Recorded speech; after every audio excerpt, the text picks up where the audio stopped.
Ne faites pas confiance à votre motivation, mais apprenez à vous autodiscipliner pour faire ce que vous avez à faire, que ça vous plaise ou non. Bonjour chers amis internautes, bonjour chers aigles, bonjour chers révolutionnaires. Ravi de vous retrouver pour un nouveau numéro de la Minute de Motivation. Et ça se passe toujours sur votre chaîne avec votre serviteur, Coach Prosper. Alors, aujourd'hui, nous allons parler d'autres choses. Mais permettez-moi d'abord de revenir sur la dernière vidéo. J'espère que vous avez eu le temps de travailler sur vos habitudes chronophages et sur vos activités chronophages. J'espère que vous avez vraiment eu le temps de bien les discerner, de bien les lister et que vous avez pris la décision et la résolution de vous en débarrasser, ou plutôt de les transformer par des activités gagnantes, des activités qui vous permettront de vous réaliser en tant que tel. Et comme je vous l'avais dit la dernière fois, la liste n'est pas exhaustive. Donc, en plus de tout ce qu'on a cité la fois dernière, on peut rajouter le temps que vous prenez la télé, le temps que vous prenez les matchs, ceux qui sont férus de matchs, voilà, sur les programmes d'avant-match, sur les 90 minutes et enfin suivre un débrief. Et imaginez s'il y a 2 ou 3 matchs la journée, c'est énormément de temps. Les séries, voilà, certaines personnes qui cumulent les séries, vouloir suivre toute une saison en une journée ou en une soirée, terrible. Certaines cérémonies que nous avons parfois qui nous prennent beaucoup de temps, on veut juste partir, faire acte de présence, féliciter peut-être les autres en tant que tels, et puis passer à autre chose. Si bien sûr on peut se le permettre, voilà. Si ce n'est pas une histoire de famille ou si ce n'est pas une histoire de famille très proche, on va dire. Voilà, donc la liste n'est pas exhaustive, il y a plein d'autres choses que vous pouvez rajouter à votre liste. Et encore une fois, c'est personnel, d'accord? Si vous jugez que cette activité me prend beaucoup de temps, que j'aurais pu réinvestir ailleurs, prenez la résolution de vous en débarrasser. Et surtout, il ne s'agira pas uniquement de prendre la résolution, parce qu'en fait, vous pouvez prendre cette résolution et être motivé à l'instant pour le faire.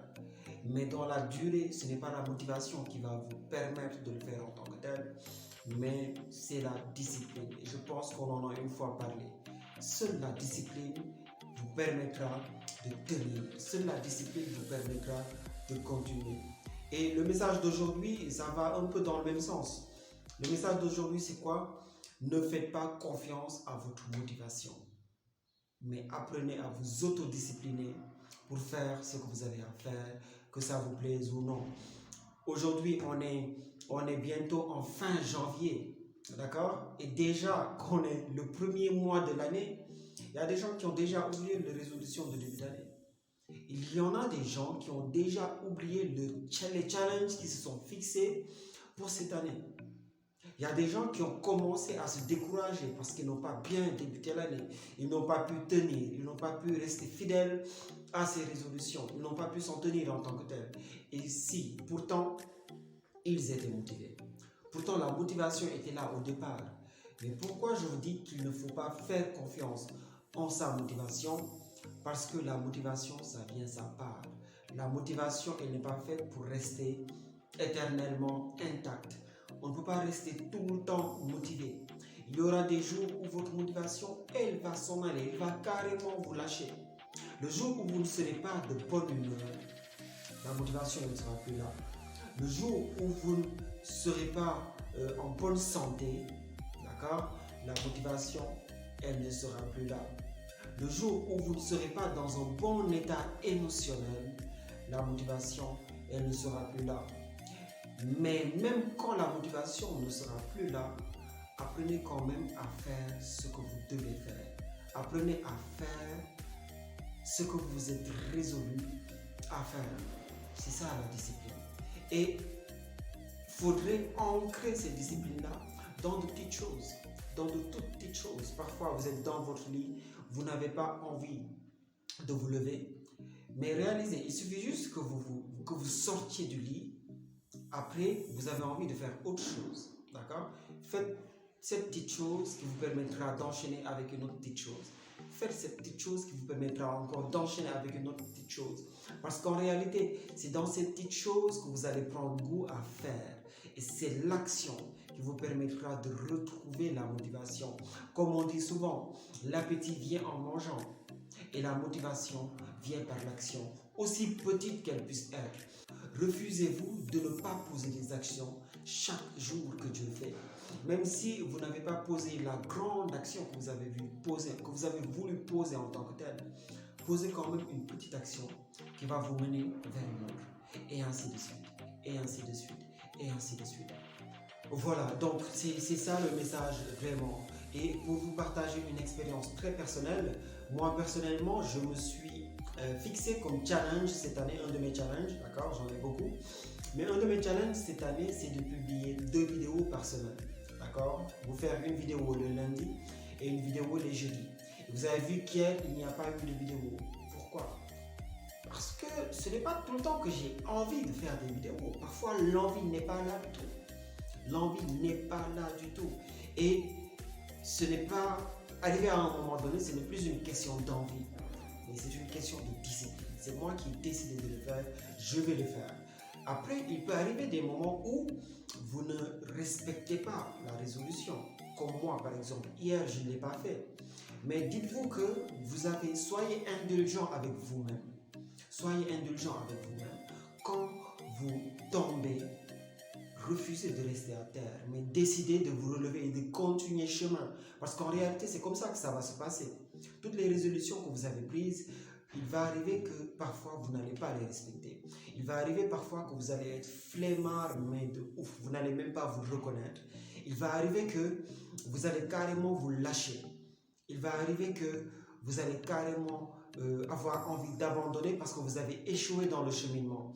Mais dites-vous que j'ai toujours la possibilité de reprendre, j'ai toujours la possibilité de me rattraper, j'ai toujours la possibilité de me corriger, j'ai toujours la possibilité de continuer. Et ce n'est jamais fini tant qu'on n'est pas arrivé à la fin en fait. Mais c'est ça, je ne l'ai pas fait aujourd'hui, je vais la faire aujourd'hui. Donc je n'ai pas pu le faire hier, je vais la faire aujourd'hui. Et avant la fin de la semaine, je vais vous faire votre deuxième vidéo. Et semaine prochaine, j'essaierai de me rediscipliner davantage pour respecter le lundi et le jeudi. Et le plus intéressant dans tout ça, maintenant que j'ai échangé cela avec vous, ça devient encore beaucoup plus de pression pour moi de respecter le challenge. Alors je vous invite aussi à faire la même chose. Si aujourd'hui, par exemple, vous avez une résolution que vous gardez jalousement pour vous, si un jour vous n'arrivez pas à respecter la résolution, après vous allez vous dire que non, c'est pas grave. Essayez de trouver quelqu'un qui va vous accompagner dans cela. C'est peut-être un ami qui a le même challenge, d'accord? Vous pourrez vous challenger, vous pourrez vous booster et aller avancer ensemble, on va dire. Et si vous n'avez pas un proche qui peut vous accompagner dans cela, parlez-en sur vos réseaux sociaux. Faites une publication et dites que oui, j'ai ceci comme challenge, j'ai cela comme résolution et je vais m'efforcer à le faire. Et une fois que vous vous serez engagé avec votre communauté, ça va être un surplus de pression pour vous qui va vous pousser davantage à vous autodiscipliner. Mais encore une fois, quand vous allez le faire, ne le faites pas pour les autres, mais faites-le d'abord pour vous-même. Que les autres soient juste un surplus de motivation qui vous permettra de le faire même quand vous n'avez pas envie. Mais encore une fois, la première des motivations, c'est la motivation qui vient de l'intérieur. C'est ce pourquoi qui vous pousse à le faire. Donc trouvez cette motivation interne et trouvez une personne extérieure qui va vous accompagner, ou peut-être votre audience, vos amis, d'accord, qui vont vous accompagner, qui vont vous donner un coup de pression pour pouvoir tenir parole et vous efforcer à faire ce qui doit être fait. Demeurez dans l'action, n'arrêtez jamais d'avancer et c'est ça le message du jour. En tout cas, j'espère que ces quelques minutes auront contribué à vous inspirer, à vous motiver et à transformer positivement vos vies. C'était votre serviteur Coach Prosper et je vous donne rendez-vous très bientôt pour un nouveau numéro.